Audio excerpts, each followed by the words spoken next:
Hey again. So I just figured while I was on here I would do one more really quick before I go to bed. So another thing that I'm seeing right now, especially because it's almost school season for some of us, I know for some of us in Florida, we start next week. So everybody's trying to do their engravings and having a rough time. And I did too for the longest time. So this is something that helped me. Um, one of the girls actually put their videos up and I really appreciate her for it.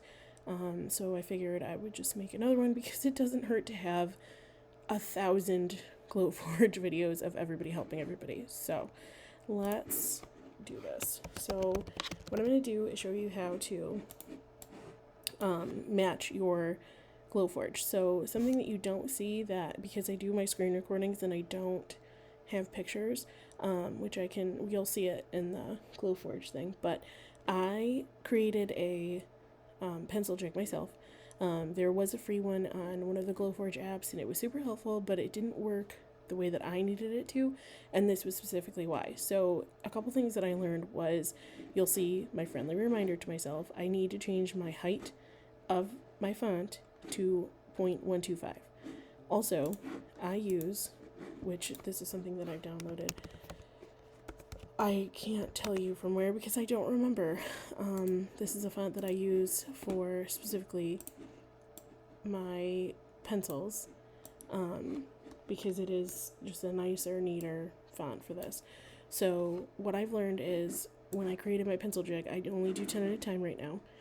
It takes me a little bit longer. That's okay. Not really worried about it. I'm sitting in here anyway doing a bunch of stuff because it's what we crafters do, right?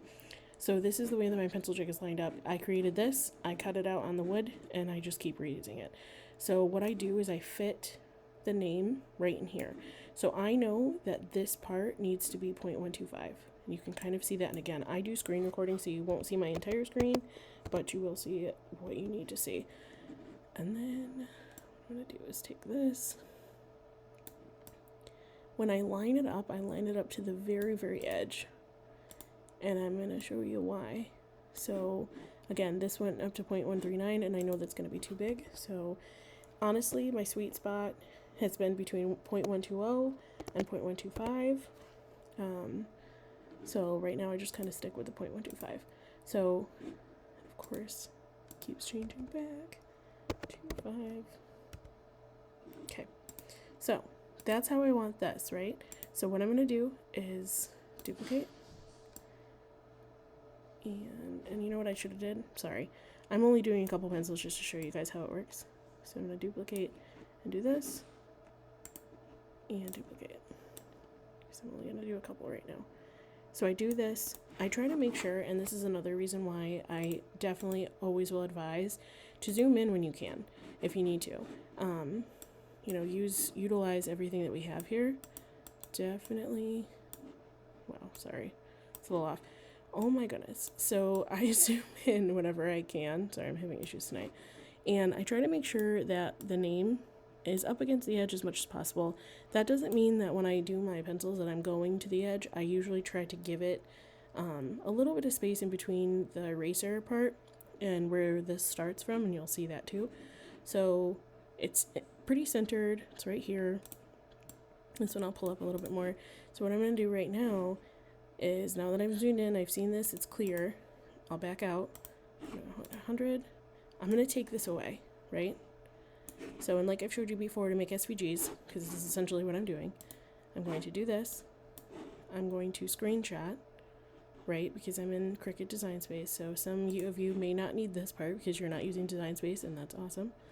I don't want to do that part. What I want to do is take a quick, okay, so I just took a screenshot of what I needed. Now I just have to go find it. Let's do another one. Okay, so now I took a screenshot of what I needed. So now I'm going to make this as small as I can, and every time I do this, like I've done quite a few, I've actually done hundreds at a time. I will do this for each other person. Like, so if it was mine, I would just keep it, like this. But I will make a new one for each time because sometimes it just doesn't work the right way. So anyway, I'm going to go into Inkscape. This is the other one that I was doing. I'm going to do File, Open. I'm going to open my latest screenshot. I'm going to convert this over to an SVG really quick. Always make sure to click this. If you need to know how to convert to an SVG, I'm going quickly because I've done that in another video or two before. So I'm basically just trying to get you guys what we need. That one's it. Cool.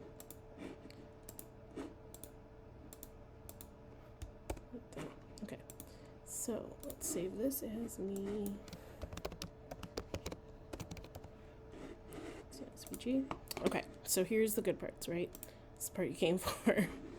So you'll see this up here. I was working on something else. You'll see the video before this, obviously. So what I'm going to do is upload my pencil. This is already set up. It's already aligned to this jig, right?